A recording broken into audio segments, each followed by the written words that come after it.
চিকিৎসা পরিষেবার বেহাল দশা ও নানা দুর্নীতির অভিযোগে জর্জরিত তেলিয়ামুড়া মহকুমা হাসপাতালে শনিবার আচমকা পরিদর্শনে যান স্থানীয় বিধায়িকা তথা মুখ্য সচেতক কল্যাণী সাহা রায়।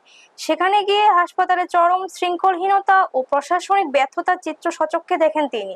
পরিদর্শনে দেখা যায় ওটির দায়িত্বপ্রাপ্ত চিকিৎসক সমীর দেববর্মা সহ একাধিক কর্মী কোনো অনুমতি ছাড়াই অনুপস্থিত।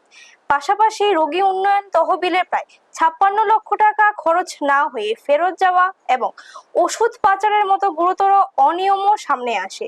এই বিষয়ে মহকুমা স্বাস্থ্য আধিকারিক রাজা জমাতিয়া কোনো সন্তোষজনক জবাব দিতে পারেনি। উল্টে প্রশ্নের মুখে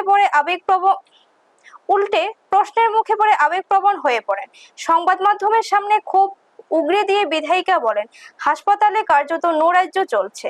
অ্যাম্বুলেন্স সংকট মেটানোর আশ্বাস দেওয়ার পাশাপাশি তিনি ঘটনাস্থল থেকে স্বাস্থ্য সচিবের সঙ্গে ফোনে কথা বলেন এবং পুরো বিষয়টি মুখ্যমন্ত্রী তথা স্বাস্থ্যমন্ত্রী ডক্টর মানিক সাহার নজরে আনার কথা জানান। এখন দেখার এই ঘটনার পর স্বাস্থ্য দপ্তর দোষীদের বিরুদ্ধে কি ব্যবস্থা নেয়। ব্যুরো রিপোর্ট, নিউজ তৎকাল 24। হাসপাতালের অব্যবস্থাকে নিয়ে একটা আলোচনা চলছে। পাশাপাশি পেশেন্টরা আমার কাছে সরাসরি আসেন, কারণ পেশেন্টের কাছে এমএলএ থেকে দিদি বেশি। এটা দুঃখের কথা বলেন। অনেক দিন আমি এসডিএমও সাহেবকে বলেছি, তিনি কি শুনেন কি বুঝেন কিছু জানি না। আজকে হঠাৎ আমি ভিজিট করলাম, কারণ আমি খবর পেয়েছি ডাইরেক্টর যখন আসেন শুনলে তিনি সরে যান।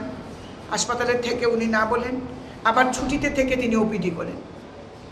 অনেক অব্যবস্থা, অরাজকতা চলছে হাসপাতালে। অভিভাবক শূন্য, মানুষের কষ্ট, মানুষের ভোগান্তি, এই বিষয়গুলো সরজমিনে দেখার জন্য আমি এসেছি।